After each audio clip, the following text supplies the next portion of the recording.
ભીમ, જય સંવિધાન।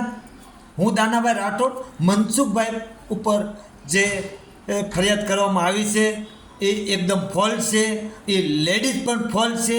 એને આવા 2-3 જણને ફસાવેલા છે અંદરો અંદર પૈસા માટે થઈ અને આવા હની ટ્રેપ, આવા પોસ્કો નામની અરજી કેસ કરી નાખે છે। એટલે માટે થઈને કહું છું, સમાજને આહ્વાન કરું છું કે આપણે ચાલો મનસુખભાઈના સપોર્ટમાં। અને મનસુખભાઈ જ્યારના ઓડિયા વિડિયા બનાવે ત્યારના મનસુખભાઈ એક રાત પૂરતી કોઈ દિવસ એકલા પણ રહેતા નથી, એકલા ક્યાંય જાતા નથી, એકલા એના ઘરે કોઈને આમંત્રણ આપતા નથી। આ લોકોનું એક ષડયંત્ર હતું મનસુખભાઈ રાઠોડને ફસાવવા માટે। અને આની અંદર જેના નામ ખુલે એની વાંહે કાયદેસર કાર્યવાહી કરવી જોઈએ અને મનસુખભાઈને જેમ બને એમ જલ્દી ન્યાય મળે, નકર ઉગ્ર આંદોલન કરવાનું આવશે। જય ભીમ, જય સંવિધાન।